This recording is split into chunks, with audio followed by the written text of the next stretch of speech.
Hello, I'm Senator Nicole Mitchell from District 47, which is all of Woodbury and South Maple. There is a very proud Woodbury person out there.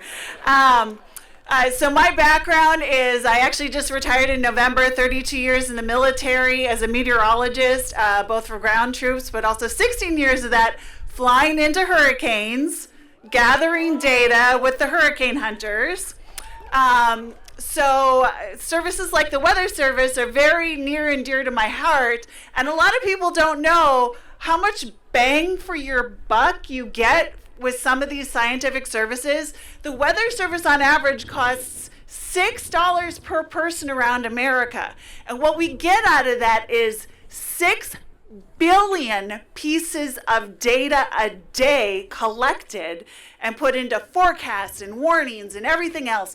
And as they continue to gut organizations like that, we all get less safe. And there's been talk for years that they're going to even try and privatize weather. Now, can you imagine? Because when you gut something and then the service isn't, because you've artificially created less reliable service, then they say, oh, the private's going to take it over. We've had to do this with education for a certain extent. In Minnesota, they underfunded for years when there was more Republican control, and then they said, look, public schools. Well, yeah, if you're cutting the funding. So the Weather Service, if that was to go private, imagine that if you couldn't afford it, you wouldn't know if a tornado was coming to your house. You would be a farmer who wouldn't know what to expect with your crops this summer. So we have to fight at every step. So it is great to see so many people out here on this cold March day. I did what I could as a meteorologist to help with the weather. So at least it's not snowing. I was actually here, it was in April at the time, it was a little milder, for the first March for Science 8 years ago. Was anyone else here 8 years ago? At the time, I was not in politics. I was standing where you stood, just mad and frustrated about the things going on, who thought we would still be here 8 years later having to deal with this stuff. There's kids in the audience, I'll say stuff. I was here with my sister, who was a microbiologist, a friend who was an engineer, and my then 3-month-old son. It was his baby's first protest. And the other 2 in my group had never protested before and probably never would have in their life. But we were facing then the first Trump administration and that anti-science sentiment. So even non-political people otherwise were saying, wow, we need to really start standing up for facts and data and things like understanding and believing climate change or not letting medical research be politicized. And so it got so many more people involved. And I never dreamed we'd be here 8 years later with things almost being even worse with some of the cuts that we're seeing. But I also want you to have hope, because we have made progress because of people like you, some people who were never involved before, taking a stand and making a difference. In the past 8 years, we have developed more organizations to get scientists elected, like me going from the crowd to being up here today. We have seen the benefits where I work in the Minnesota Senate.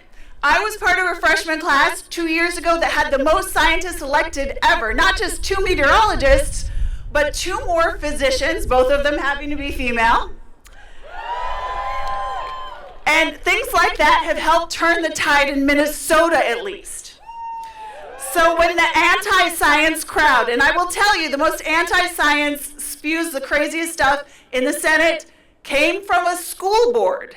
So you need to be watching every election and who's getting in and who's controlling those things. But when they spew that crazy stuff, we now have a meteorologist to bring facts about human impacts. When they make crazy claims about vaccines, we now have doctors in the legislature to tell them how wrong they are. And because of that, we have in Minnesota managed to pass everything in the last 2 years, from a statewide clean energy bill that protects our environment, to preserve women's health care and reproductive rights. Even our public school curriculum now has greater investments in STEM programs, and our new literacy program in Minnesota, the READ Act, is based on looking scientifically at how children learn best. So while I know it can be hard to keep up the fight, and we can even feel defeated at times as we see what is happening federally, know that what you are doing has already made a difference, not just here in Minnesota, but federally, because we're starting to export some of our scientists to DC. Our most recent congressperson, my former colleague Kelly Morrison, is an OBGYN, and we just sent her to DC to bring some facts.